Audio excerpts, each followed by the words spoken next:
An operation on the Kapiti coast nets a truckload of illegal power. I'd say, on the face of it, you've got probably a few more than 10 in there. In Te Anau, police launch a search and rescue operation for a missing cray boat. Hang on, they've found the rest of the hull floating. And the Coastguard deal with sinking runabouts. Work out how many people are in the water first. And medical emergencies. Oi! In Wellington, fishery officers are setting out on an operation targeting power poachers on the Kapiti coast. So we've got a couple of crunch teams hanging around Te Bay at each end, and we've got guys out on the hills. We'll be keeping an eye on activity on the beaches. So if they see anything untoward, when those people come out, they'll be stopped and inspected. The intercept team of Aaron and Andy are checking on an area in Te Bay that has been overfished in recent years. Remember last time I seen illegal power coming over here? There's a couple of people down on the rocks there. Yeah. Spotting a group who look like they have power, Aaron is keen to check on their catch. How's it, mate? Sorry, Get a few powers. Roger. I'm trying to measure them up now. You haven't measured them? No. So these ones here, they've both taken by both you fellas? Oh, just a few, isn't it? Yep. And the powers for measuring of any seafood here is pretty much, you do it down there. Yeah, because in the water. In the water it looks massive, but then when we came out, this I was like... Yeah. But what I'm saying is they're going to be measured and returned like down there. You can't bring them up to your car. Can't you? Get changed, no. Yeah. With no idea about the rules for gathering power, it's not surprising these guys have got it wrong. Obviously, on the face of it, there's a lot of little ones in here. Yeah. So it's not really that flash. Yeah. Maybe that's the count we want. And I mean, I don't even have to measure these ones. I can tell that they're undersized. In Te Anau, police have launched a search and rescue operation. The commercial cray fishing vessel, the KC, had been working its plots off the Doubtful Sound coastline and has been missing for 2 days. The weather was described as unfavourable. We had 35-knot winds and the swell went from anywhere between 2.5 up to 6.9 metres, so it was extremely rough. And this morning we've located some wreckage and we've recently had that identified as coming from the KC, the missing vessel. So our search patterns have been working around that particular site where the wreckage was located, but we're also looking at a wide area as well. A number of helicopters, local fishing boats and search and rescue ground crews have joined the search. They have located the boat's crushed bow well above the high tide mark.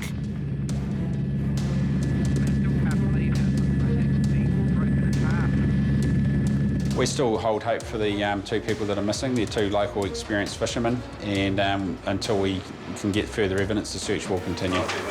There's debris being found between those points. Between those points, right. If you can log those in, they haven't specified exactly what's been found, but they're starting to pick up a debris trail there. Hang on, they've found the rest of the hull floating.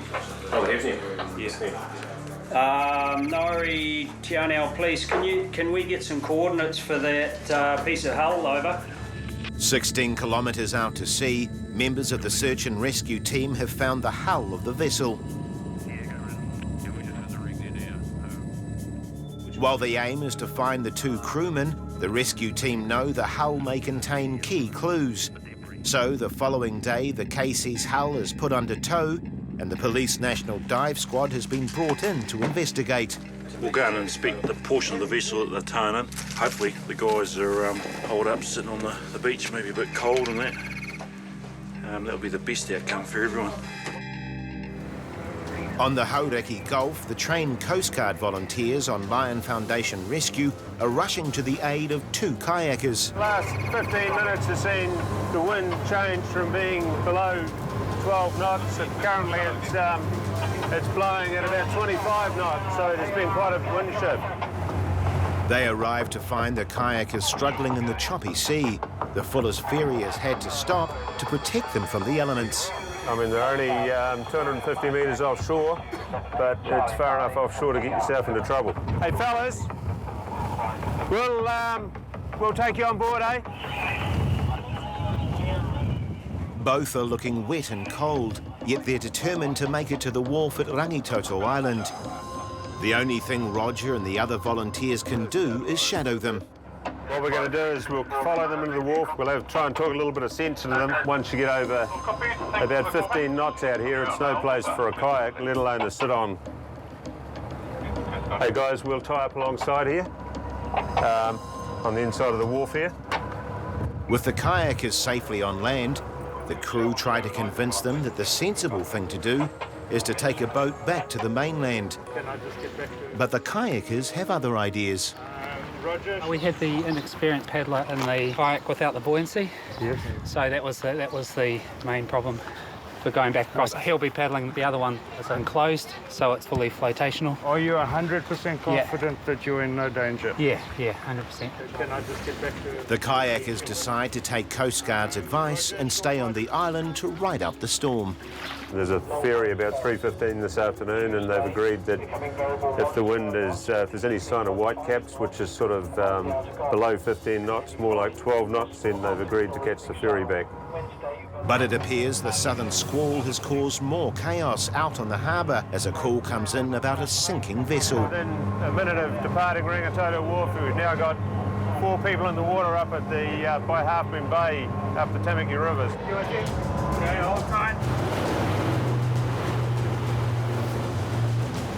Okay, ready to recover people, please?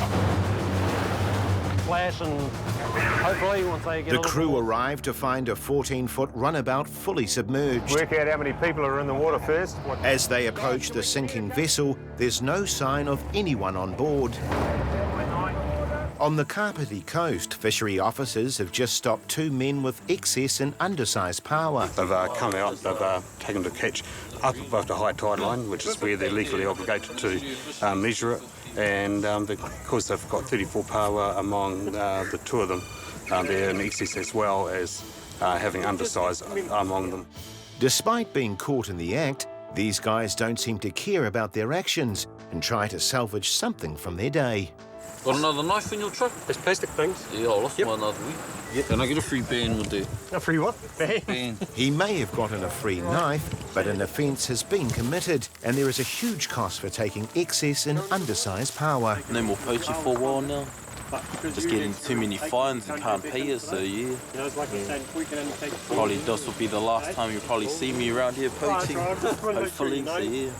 Both men had to pay a $500 fine. Hopefully, it will be their last.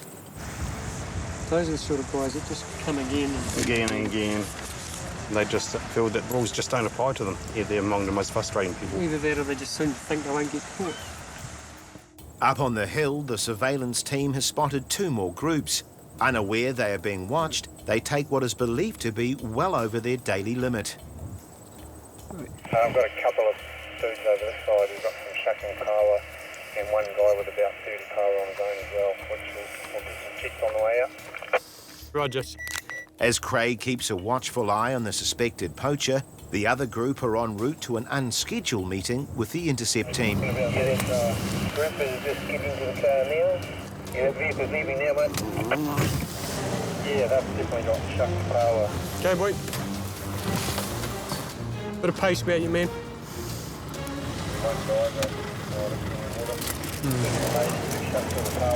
There we go. Right there. Yep. Well, we're just with the Ministry of Fisheries. Just get you to pull over there. Quick chat. In the doubtful sound, the Police National Dive Squad is investigating a piece of the hull from the stricken cray boat, the KC. Divers photograph the wreckage from every angle, searching for clues to what may have happened. Essentially what you've got is the remains of the hull, probably from behind the cabin. Looks like the engine itself has come out through the bottom of the hull. Inside it's very clean and empty. Extensive damage where it's been rolled along the seabed, but unfortunately there's nothing there obviously to indicate to us what's happened. Out at sea, the search intensifies as volunteer fishing boats scan the horizon for the Casey's lifeboat and its 2 crewmen. But all they find is more debris.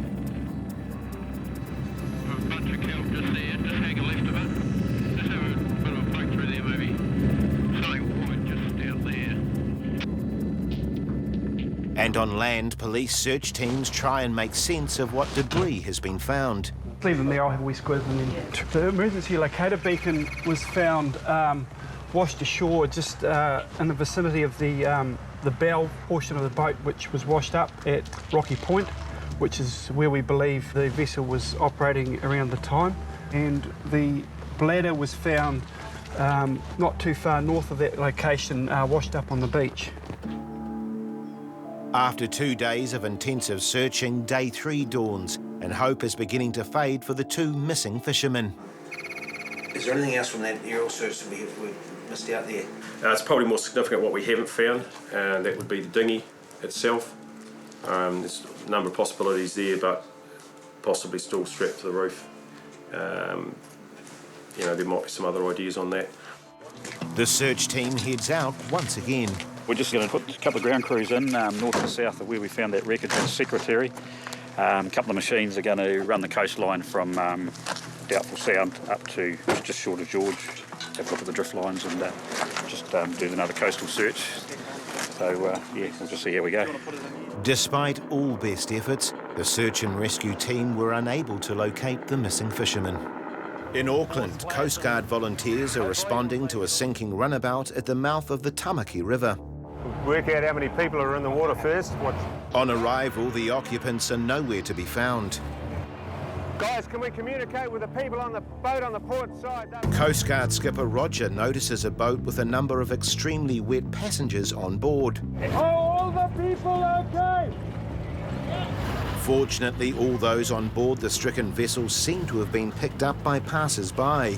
But the half-submerged boat is in the middle of an extremely busy channel, so Coastguard need to attach a tow line to get it back to shore. One of our guys is an extremely competent swimmer. We're just going to get him in the water in a second, and he's going to put a line on the front of this boat. The sunken boat skipper William explains how things went so wrong. The water just come right in the back and start filling up the boat. Lucky no one's hurt. I don't really worry about the boat.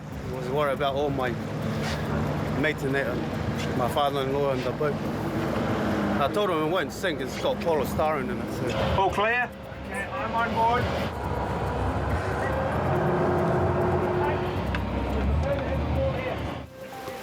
William's day isn't about to get any better as he remembers there was a very important item on his submerged boat. My battery's in there. The car battery, I took a spare one. No, just in case it goes flat.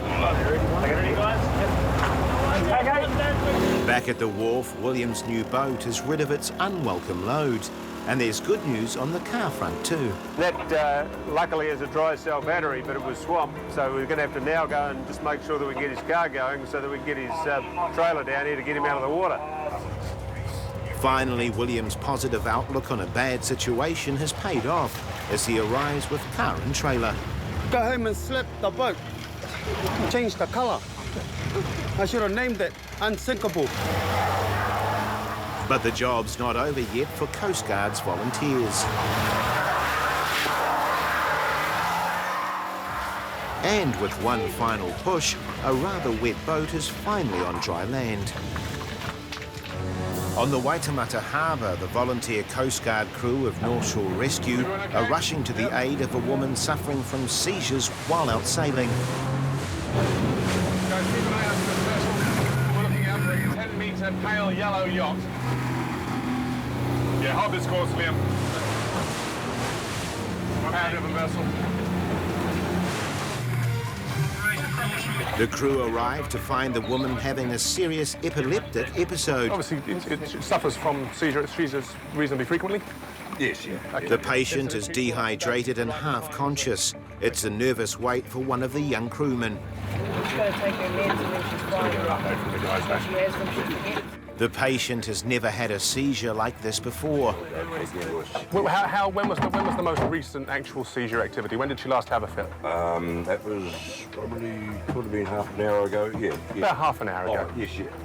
Even less, I think. Yeah. Okay. By an incredible stroke of luck, 3 doctors out fishing have heard the distress call over marine radio and raced over to see if they could help. At the same time, another Coastguard vessel arrives. Right, so you're all 3 of you doctors? Mate, not bad. Well, how's my luck today? One of the doctors scrambles across to assess the woman. All the support is a relief for the patient's father. I have had experience with this, so and they were going on too long, so I thought better call in some help. Yeah. The Coastguard volunteers transfer the patient to their waiting vessel, but suddenly She appears distressed. On the Kapiti coast, fishery officers Aaron and Andy have just pulled over a family suspected of taking too many power. How are you, sir? Just have a quick look. And... So what'd you get today anyway? Like kinners, powers. Do you know how many you got in here? Didn't count them? Nah. Have you, did you bring the shells up as well or nah? Nah, okay. Okay. So were they measured before you shelled them or no? Okay. Is it hard to find the legal size ones? Like not many? What's in these? Being scared of what's hiding in the water is no excuse for taking undersized power. You're the only one that went diving, is that fair to say? Okay. And a further check reveals that's not the only issue. But I'd say you got a few too many there. How many powers you got there, Andy? 42. Okay. All up, our man is blatantly 4 times over the legal limit, and unsurprisingly, most are undersized. Trying to get away from court too, huh? Oh, yeah, I know, mate. But yeah, you got the power measurer there. I mean, all I can say to you is please just take 10 and take the right size ones. He was fined $1,500 for taking excess and undersized power. A call comes in that the lone poacher is now on the move. Another person coming up this way who believes probably been up to no good as well. And Andy and Aaron race to intercept him. Hi there, how are you? How are you, mate? Just with the fisheries, just going to do a routine inspection of people coming out of treatment plant. Do you know how many powers or whatever else you got? I'm not Don't know? too sure. Okay. Do you know how many you're allowed to take? It's 10. Have you got 10 or...? Yeah, we might be a little bit over. The man seems unaware of how many power he has, but surveillance officers have reported 10 seems unlikely. It's going to have a bit of a count up. Okay. I'd say, on the face of it, you've got probably a few more than 10 in there. So, any reason for that? Oh, I'm feeding fun and family. But taking too many power to feed the family is only one of the issues with this catch. Some aren't really the right size, I know that. Just had a count of all the power that was in the bag, and there was a total of 43, and only 3 of those went above the 125mm mark. So the majority of the catches well and truly undersized. I'm a bit upset because I can't feed all the farmers. Well, okay, well, yeah, you're coming from that's cool. We encourage people to go and get a feed, but stick within the rules, you know. Get the right size, get the right amount. Tell you now, I'm not a power poacher. I'm not, and no one's saying that. Yeah, but I'm just saying. The man is in possession of undersized power and over 4 times the legal limit. He received 100 hours community service. Aaron and Andy returned the power to the sea. On the Waitemata Harbour, Coastguard volunteers are transferring a patient who's suffering seizures. But suddenly she appears distressed. With the patient in and out of consciousness, the Coastguard crew has radioed for an ambulance to meet them at shore. We're aboard the vessel Hibiscus 2. It's a sea legs vessel, which means it's got wheels. It's a New Zealand invention and can drive right up the beach. And we find it incredibly useful when we're dealing with medical situations. We can get to an ambulance wherever they might be. So we're on our way into Army Bay in Whangaproa, and we'll get our patient some help. Got to be North Shore clear and further to follow.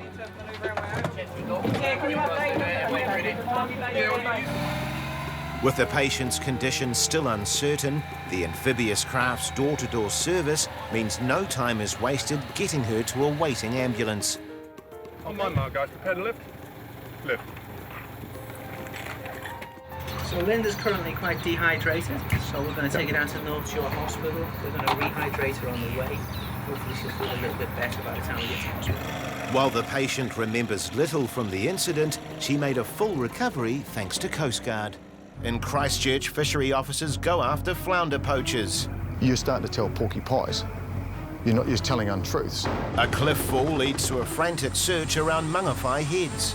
We don't have a GPS position, so we're just going to have to fly north. And a boat collision on Auckland's harbour. With an area of nearly 200 square kilometres, Lake Ellesmere is located directly west of Banks Peninsula. Its shallow waters and abundance of fish make it a poacher's paradise. We're starting to now get a better picture of who's involved, vehicles involved. We've got great observations of the fishing activities. We can see the fish going to the bins. We know he's taken more than 3 times daily limit. Christchurch fishery officers have spent 10 weeks working on Operation Flatfish, an operation targeting suspected flounder poachers. Looks like there's a whole family group. The whole family's arrived. The daily limit for flounder is 30 per person. Today, the focus is on a group believed to be taking well in excess of those limits. We suspect one person's coming in and clearing all 3 flounder nets that are here and taking away the flounder. An intercept team position themselves a few miles up the road to catch any suspects. When the vehicles come, they'll come over this way. We'll set up the cones and the signs prior to this driveway. We'll direct them, both vehicles, into here.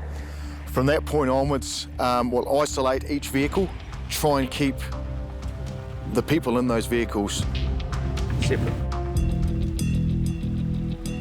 It's not long before one of the group gets to work clearing the net. I've counted 25 flounder from this net. The poacher quickly moves on to the second net, and soon his haul is too big for one man to carry.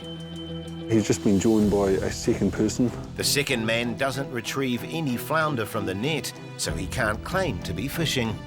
The second person actually hasn't taken part in any form of clearing the net. He's just walked along and helped. Over the next hour, the suspected poachers cleared 2 nets. So from the second net, he's taken 25 and he's just moving on to his third net now. As the men return to shore, the intercept team get the call. We're going to pull them at Coast Ford on the Lincoln side of Coast. What I need to know though is if they divvy up that fish, I need to know every single car that they go into. Our target has cleared 3 nets. He's in excess of 75 fish, which means that he's committed offences against the Fisheries Act and that they're only allowed to clear 1 net. As the vehicles leave the lake, the intercept team swing into action, and it's clear they've taken the group by surprise. 1 silver car's gone down that way, and that's the one with the fish. In Whanganei, a Northland Electricity Rescue Helicopter crew are responding to a call-out. We don't have too much information at this time.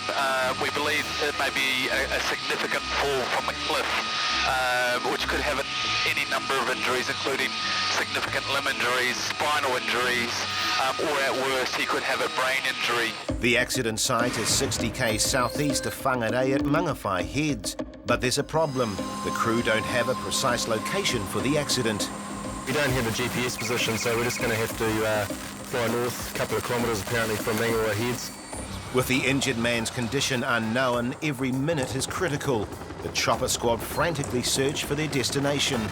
Here's Langs Beach, guys, just all eyes out to the right and see if we can spot these guys as we come around the coast. There is a walkway along the top of some of these cliffs here. But the first 2 bays are empty. Obviously further out than I thought it might have been. Finally, the crew spot the telltale colourings of local lifeguards, who have also responded to the emergency and decide to attempt a landing on the wet sand. We only land down below the high tide mark if we really have to, which is looking like we need to in this case because there's nowhere else to land. And we keep it running. One guy stays in the aircraft so that we can lift it straight away. With the high tide fast approaching, time is of the essence. If they can't get the helicopter in and out fast, they risk getting stuck. Lake Ellesmere, south of Christchurch. Fishery officers have set up an intercept for a group they believe are involved in poaching flounder. 1 silver car's gone down that way, Stewie. Go, and that's the one with the fish, I think. Mobile phones, John? Yeah, they're pulling in already, so they know they're sprung. While 1 car has evaded the checkpoint, the officers have the other vehicles isolated.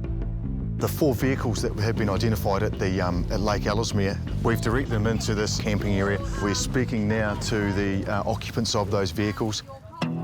Fishery officers have had this man under surveillance for weeks, and with 2 previous charges against his name, if he is found to have broken the law again, he could be banned from fishing for 3 years. Have you got fish in this vehicle? Only this one and the red one. Oh, only this one and the red one? The officers quickly get the count underway. How many's he got? 29 and they're all of size. They're all sized. so they're above the minimum. As of such, she's free to go. With this carload cleared of any wrongdoing, the officers refocus their attention on the main suspect. 78, 79, 80, 81, 82. Yep, sweet. 82. So we confirm 82. 82 flounder is well over the daily limit of 30 flounder, but the man is claiming he's done nothing wrong, and he was just sharing his bin with this man. Fish put it in my bin because he's got no bin. Where's your fish? Is that down here? It's in the bin? Yeah. I didn't have a bin, so I shared with Miller's bin. You never took any fish? From my net? No, I had some fish in my net. Who took the fish out of the net, out of your net? Me. Members of the group are trying to claim ownership of some of the fish and nets, a common trick employed by owners. But they don't realise that their every move has been recorded. Who owns those nets? It's mine. I don't want you to say anything that's going to get you into further trouble, because It's my net. No, just listen, because we have been watching what's been going on for quite a while. So you have never got in the water to clear your nets. Oh my gosh, yes. Do you know there's a boat over there where people go, they see me on the water. No, they're not on the day. Monday. I went and checked my net. Not the days we've been watching you anyway. With the group still denying any offence, things come to a head. You're starting to tell porky pies. You're telling untruths. Because, as I said, this gentleman's videoing you, that man's taking photos of you, and yet you're trying to tell us that you went and took fish out of the net. You're leaving yourself open for unnecessary grief. But that was my net, I asked them. Yeah, that's fine, that's fine. We're not worried about your net. Not worried about your net. Yeah. You did not take any fish out of the net. All you did was push the bin. That's all you did. Realising the game's up, the friend now admits he didn't clear any nets, so the main offender has some explaining to do. The rules are simple. The daily limit is only 30 flounder from one net per person. The main offender will be coming back with us for an interview. The fish will be returned to the sea. Hopefully they'll still live. So that's where we stand at the moment. Back at the fishery office, the man gives away very little at a formal interview and requests a lawyer. He later pleaded guilty to taking excess flatfish and using more than one set net per day. He received 300 hours community service and was banned from fishing for 3 years. But taking more than the daily limit of fish isn't the only problem in the Christchurch area. A black market has emerged for buying and selling flounder. Intelligence has led us to believe that flounder has been sold to the shop. So we're just going to do an inspection and see if they've got any flounder on the premises, and if they have, where it's come from.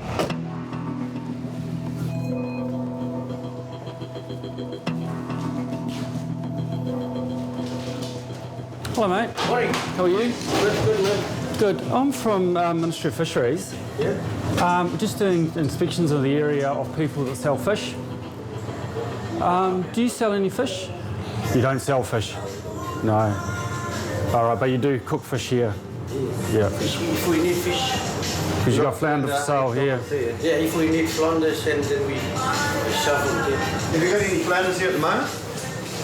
The man shows the officers a couple of flounder at the front of the shop. So where did you get these from? 2 months ago. Oh, yeah. Have you got a receipt for it, by any chance? You got no documentation for the fish at all? Is this the only freezer you've got? Yeah. Oh, we'll just have a wee look out the back. Out back, they find another big freezer. In Auckland, the Trillion Rescue Alpha crew are on patrol when an emergency call comes in. Another vessel broken down at North Head. Just requesting you could possibly go over and investigate. Alpha copies underway, North Head. A member of the public on shore has raised the alarm after seeing a small boat apparently on fire just off the coast. Foreman has said that there has been smoke seen, also 3 kids on the boat. Comms reporting fire and children naturally raises alarm bells. Okay, this definitely looks like our customer anyway, guys. The crew have found the boat in trouble. The fire's been put out, but the boat's in bad shape and is being towed by an even smaller vessel. How are ya? What is your problem? Okay, so your motor's kaput then, is it? Only one of the 3 kids on board the boat is wearing a life jacket. The Coast Guard volunteer crew decide to take control and take over the tow from the Good Samaritan. Thanks very much, sir. Thank you very much indeed. Okay, now watch the tension as we go past. Fingers out, ease it, ease it. Let it go, get them all to sit down, and if there's a problem, get someone to stand up and we'll stop instantly. Put your life jackets on. Now, if there's any trouble, stand up and wave out. With the boat secured and the children wearing their jackets, the crew of Rescue Alpha slowly heads to shore. But suddenly, one of the kids tries to get the crew's attention.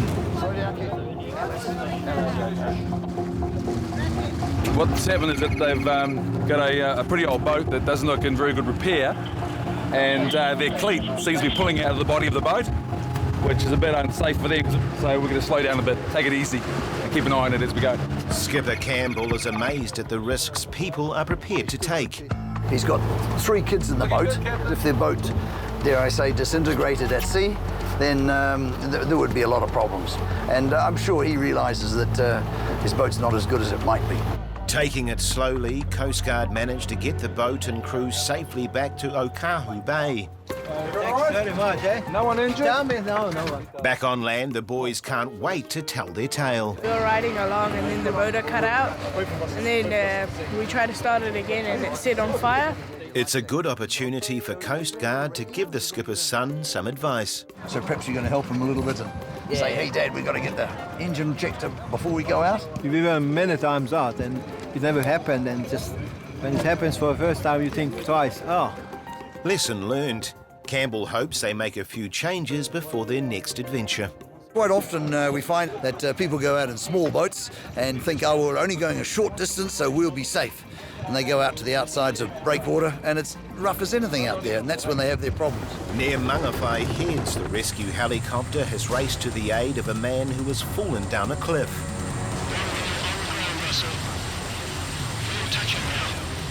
But with soft sand and a fast approaching high tide, time is of the essence. If they can't get in and out fast, they risk getting the helicopter stuck.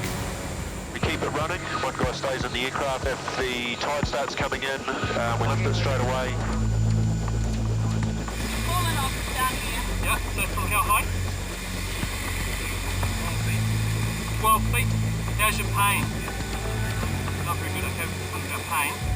The man, Noel, has 2 broken ankles and a possible head injury, and Sam needs to get his pain under control before they can move him. Just keep your hands still. We're going to give you some, put a needle in it and give you some morphine, okay? Just a bit of morphine, it'll make you feel a bit lightheaded, but I'll take that pain away for you, eh?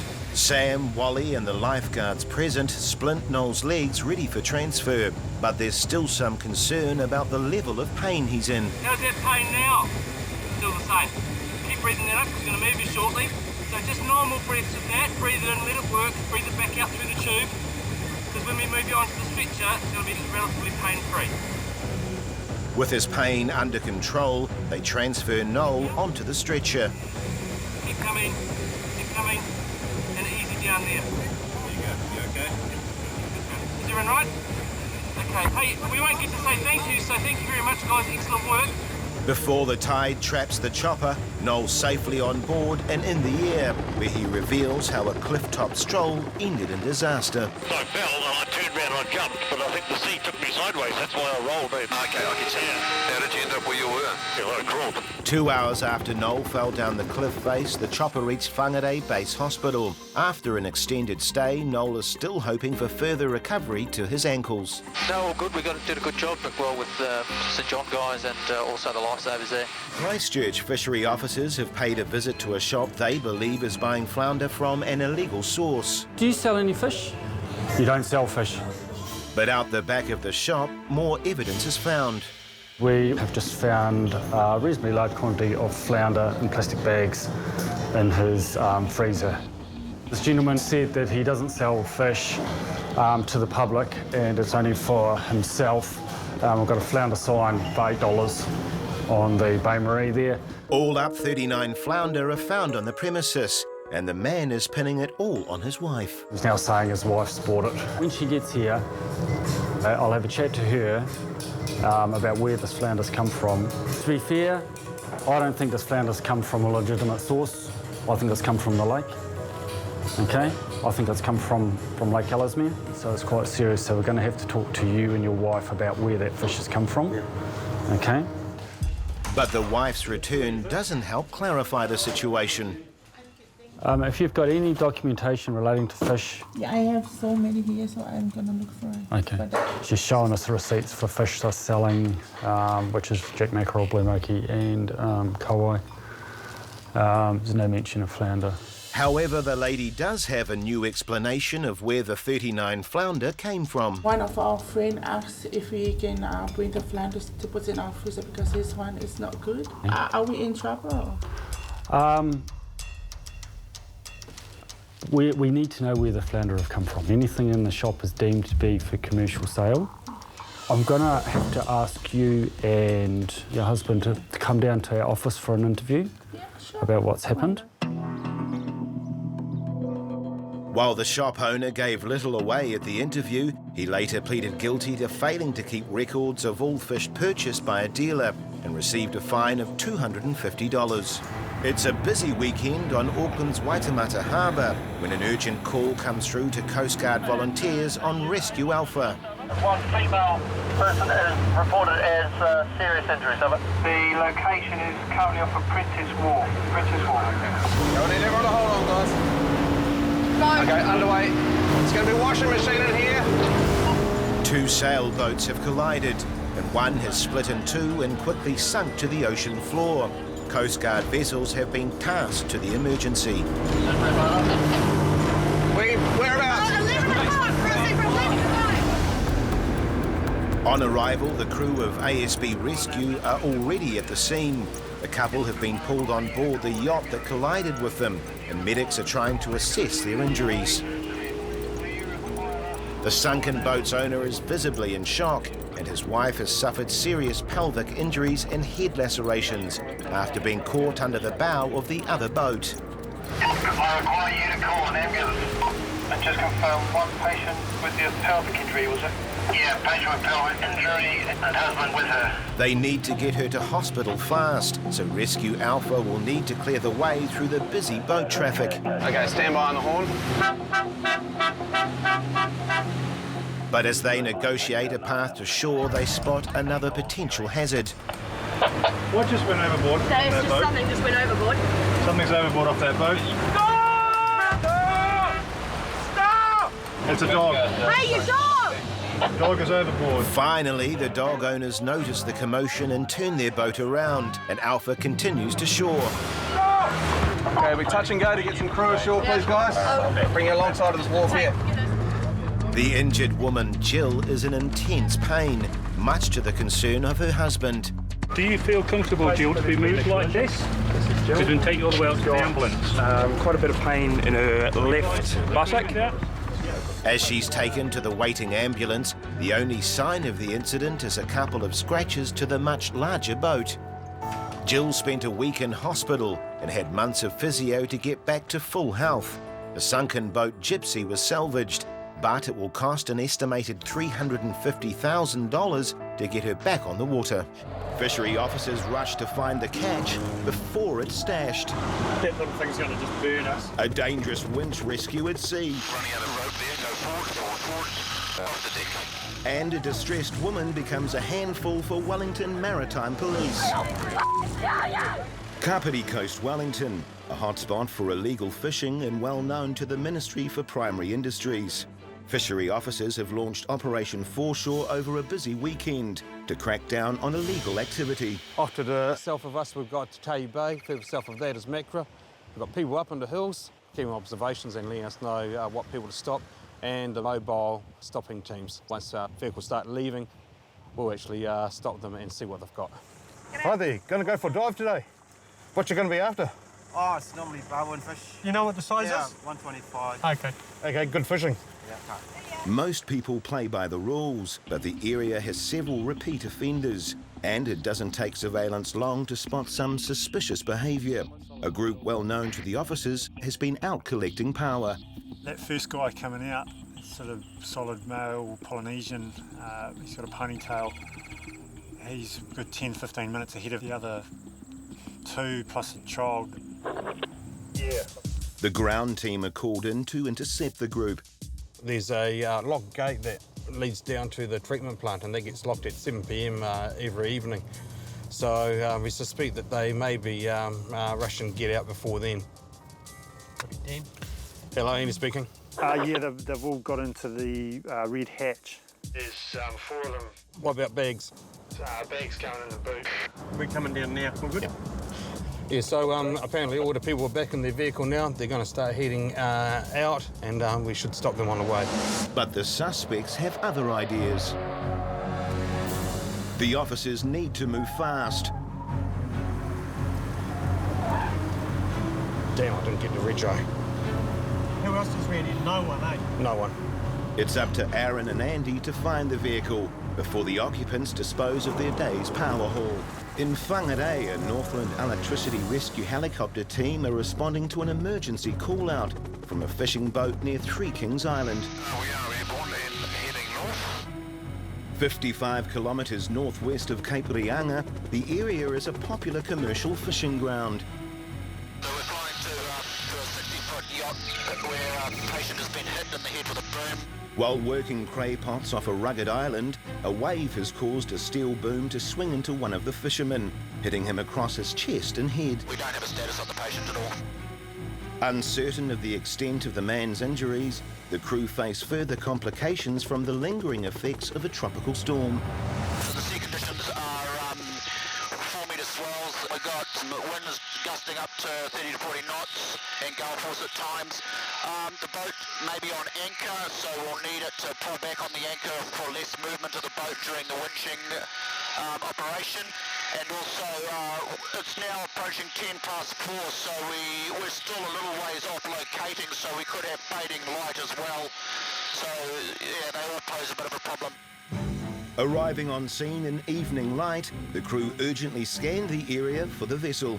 See the middle group of rocks between the 2 points? That's Princess Island. That's when they told us they were going to there, so they've obviously changed their mind. 11 o'clock, isn't it? Down on the saddle, there's 2 things in the bay there. There might be 2 boats out there, yeah.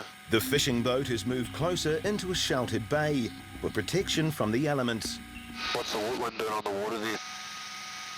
On the water there, it's obviously coming over the cliff and rolling down onto the water. Yeah, it's flatter in there, but there are gusts coming over. Yeah, we might just be catching it on this side too. Yeah, I know. Just have to see what it's doing.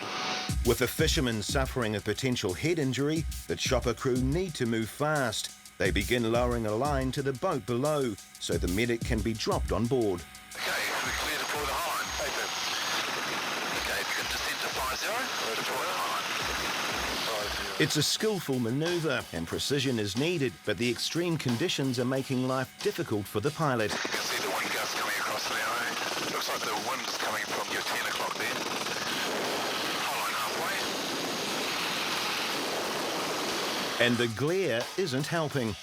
Problem is the bloody sun's got a eyes there too. Steady. On the deck. At your 1, move left for your target. Running out of rope there, go forward.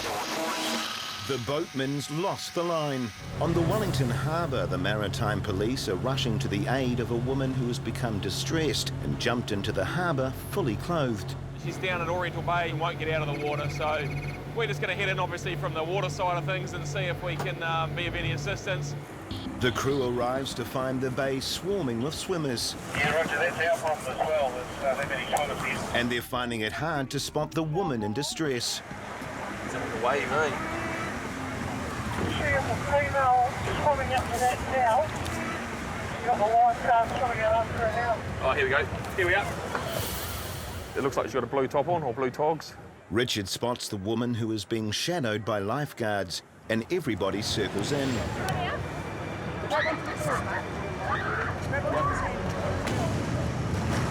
But she refuses help.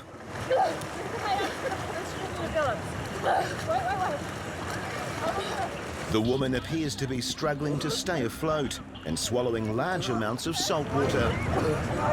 The longer she's in the harbour, the higher the risk she could drown. We've got 2 lifeguards trying to get her into shore, but she's not complying with directions or instructions. My concern here is that she completely submerses, so we're just keeping a close eye on her here and making sure we don't lose her under the water. I don't want you. Help! I don't know what. Help! Hey mate, we don't want her to go down. Try and stay with her. I don't want to go back. I just want them to stay on the seaward side of her so she doesn't go under.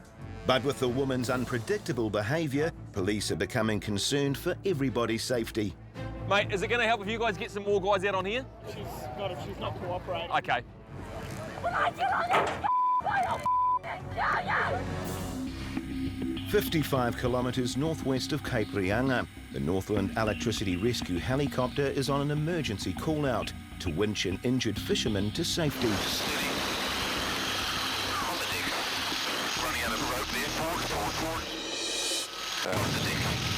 But gusty winds are making it difficult to drop a line to the boat. I didn't spot it, mate, sorry. Yep, that's cool. Come and have another shot at there. Mark, I think we're going to have to move them out into the wind, mate. They're too far behind the island. The pilot has decided the rescue attempt will be easier in the stronger but more consistent winds offshore, and the vessel has moved further from the island for another attempt. You can see the runner. Watch out. Forward 12. Forward 6. 5. 4. We'll take a 3. Cover that. 2. 1. Steady. Steady. On the deck. Okay, do we watch to the door? Okay. The plan has worked. Paramedic Scott can now begin his descent to the injured man below. At the doorway. Cover that. The boatman must keep the line tight, but it's challenging in the rolling swells. So we'll try and get him pretty much to halfway. The pilot's experience keeps the medic from swinging into the boat. And height's good. Steady. Steady. Steady. On the deck. The boatman points Scott towards the injured man. He is barely conscious and struggling to speak. Hey, buddy! Let's do it! Are you in much pain? Head injuries can be life-threatening. Patients can quickly deteriorate and slip into a coma. I'll just get a collar on him. Sorry, mate. The fisherman needs urgent medical care and is transferred into the winch harness. Go ahead. Yeah, out to the middle, eh? How much pain you in? Now, sorry. The lift is a struggle for the fisherman. He's in a lot of pain. Halfway. He could black out. Just reducing the swing. Approaching the door. In the doorway. And bring him inside. Finally, they have the fisherman on board. Just need you in the seat here. Com, Helimed 1. Winch is complete and we're heading back 5 POB. But it's not over for the medics. They must now find the extent of his injuries. Point with your finger where it hurts the most. Your jaw. Anywhere else? What about your chest? With head and possible chest injuries, the team need to stabilise Daniel fast. On the Kapiti coast, fishery officers have attempted to pull over this group after a surveillance team reported seeing them return from the beach with a large sack of power. Damn, I didn't get the retro. But the suspects have other ideas. Right, going left, you're going hard, man. That little thing's going to just burn us. Here we go. Right there. Yep. Right there, mate. Just wait there, mate. Pop the boot for us. Hey, mate. The men are well known to the Ministry for Primary Industries, and the officers need to contain the situation. Hey, mate. Hey, wait here. Wait here. Hey, boy. Come back here, mate. Sorry? Why? I'm giving you a directive now. What? Stay here.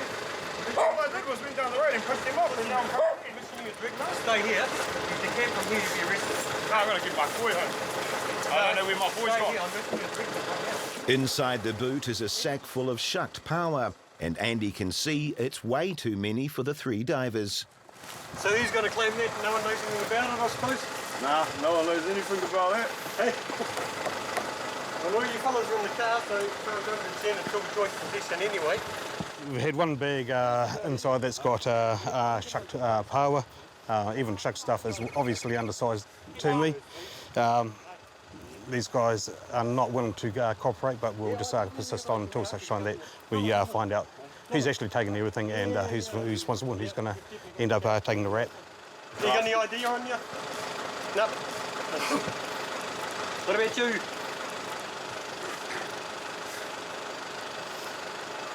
So no one's got any ID? All right, just hang it for me. The offenders won't cooperate, so Aaron calls in backup before the situation turns volatile.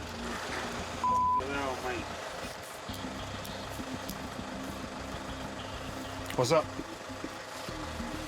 What's up?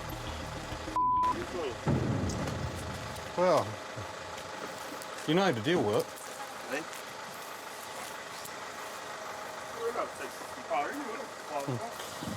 Well, some of those are definitely not of the legal size limit either. So. You know, between the 5 of us, it's 2 kgs. Between these 10 kgs, these 10 kgs. Hey, between the 10 of us, 5 of us. Doesn't watch with me. 5 of us, 10 kgs, no problem. The daily limit is 10 per person per day, not 2 kgs. The weight allowance claims of 2 kg per person is completely wrong, something the offenders know all too well with their previous history with MPI, and Aaron is in no mood for their games. Come back in the car for us. Yep, I got the key, mate. Don't worry about it. Just been arranging to try to get hold of interview rooms at Pro Royal Police Station so we can conduct our interviews there rather than out here. Too many of them and not enough of us. It's a very uncontrolled situation, so we want to regain a little bit of control back again. It's pretty much like I said on the face of it. All of you are like in joint possession of excess power. Okay? There's 5 of us, it was 2 kgs. 10 kgs. There's and I read that brochure, it said there's not, you know, if there's 2 of you, you're allowed 2 kgs of truck power. Yeah, that's at your house. It's not like in possession like this. It's a bit different. What do you think, our house ain't the car? The offenders may think it's all a joke, but they're facing serious charges, and as backup arrives, Aaron and Andy are quick to explain the situation. Power man. Yeah, Mobster. Yeah. These serial offenders are known to both fishery and police officers and are separated as a precaution. He is dangerous, yeah. Real dangerous. Back in Wellington, the Maritime Police and lifeguards are trying to talk a distressed woman into heading back to shore. But she is refusing to cooperate. You know, uncooperative person in the water, things can go wrong pretty quick. So Craig and I might end up in the water as well here.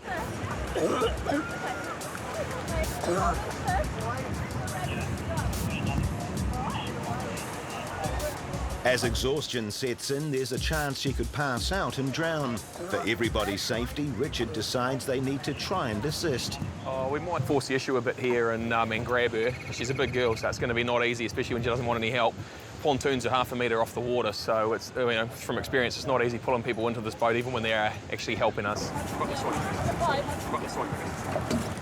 I got an arm. Go. I'm gonna be sick. It's all right. Put the big down. That's it, sweetie. That's it. Hold on. Okay, just relax now. Just relax. Just relax. You're very tired. The woman has swallowed large amounts of salt water. That's right. Yeah. Okay. That's right. If you throw up, like, you know, just storm it if you need to. She's disorientated, exhausted, and having trouble breathing. If you need to vomit, it's okay. Just do it, all right? She needs medical attention and is very distressed. The police head for shore.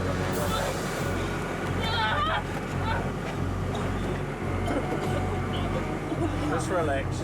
Within minutes they arrive, but the woman is becoming more and more distressed. For her own safety, the police restrain her. Listen to me. Slow down your breathing. That's why you're dizzy. Slow down your breathing. You need that ammo with some oxygen, mate, because she's hyperventilating so much. We need O2. Right, you going to go, Davey? Yep. One of the guys is going to run just off to the base here and grab some oxygen that we've got on the launch. But hopefully the ambulance will be here very shortly to try and keep her as calm as possible, but she's a bit out of sorts. Big deep breaths now, okay? Big deep breaths. The oxygen helps to slow the woman's breathing. That's good. But the amount of salt water she swallowed is complicating matters. All right? Look at me. Look at me. At a key time, help arrives. Right there, mate. Yeah. The woman is still drifting in and out of consciousness.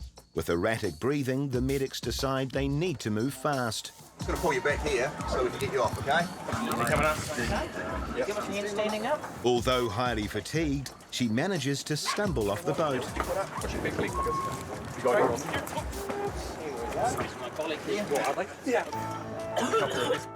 The job's come to a good ending. She's been taken to hospital with the paramedics. You know, that's what we're here for. So, yeah, one more person pulled out of the water. The patient spent the night in hospital under observation.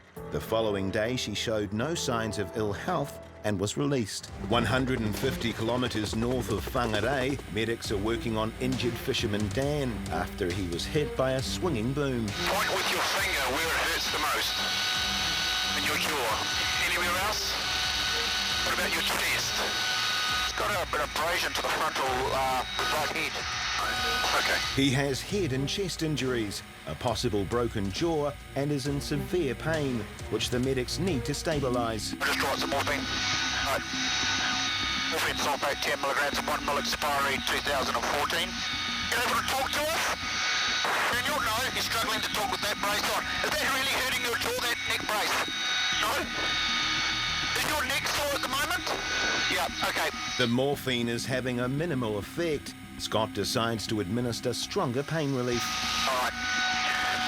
In the bottom pocket of that bag is extras. Okay, just get them in. Thank you.